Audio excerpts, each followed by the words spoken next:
what are your thoughts and memories on the late great Yokozuna? What did you think of him as a wrestling talent and as a person? Well, Yokozuna was a very likable guy.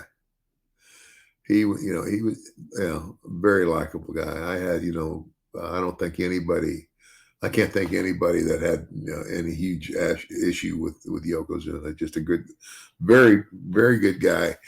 And you know, again, for his size, he got around that ring pretty good. Yes. I mean, it's kind of like that was what impressed me was for his size, his mobility was, I would say, much better than any other person I had ever seen that was as big as him. He had really, I mean, he was really strong. I mean, he was obviously big and heavy and, but Yokozuna, it was kind of like, it's like, well, I mean, I would compare that to like sumo wrestlers. Hmm. Sumo wrestlers, they train them from birth almost. I mean, from very young age, and they get real big. But I tell you what, if you ever, if you could probably make football players out of sumo wrestlers real easy because you want to, when they say go and they start pushing each other, it's unreal. Yep. So anyway, uh, good guy, like him very much.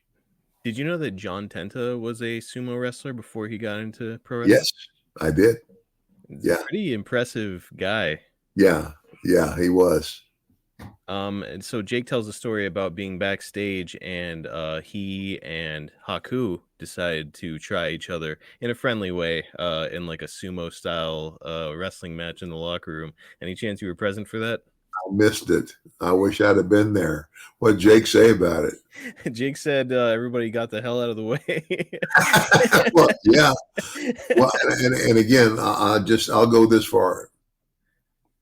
Haku um, was one of the nicest guys I ever met. He is, and he still is. I mean, he's still around. And when he first came, when he came from the island of Tonga, and he went to Japan, and Japan sent him to the United States. So the first place he started wrestling, because the Funks booked most of the American wrestlers for All Japan Pro Wrestling, he came to Amarillo, and I was there. And so, I've known him for a very, very long time. Now, he wasn't as big as he got to be, and I remember this too. I remember like, you go your separate ways but friendly, and thank goodness that Haku is the nicest guy as he is. Because if he wanted to be a bully, I mean, if there was ever a guy that could be in a room all by himself just because he wanted to be, it would be him. He was one of the toughest son of a guns going. And I would never witnessed it, but I've heard some stories about some skirmishes he was in, and being outnumbered, but it didn't matter. Yeah, I've heard stories that like people losing body parts when they get into a fight with Haku. Like he'll bite Nice. your nose off or pull your eye out. It's like Yeah, maybe not a guy to mess with. yeah, not a guy to mess with.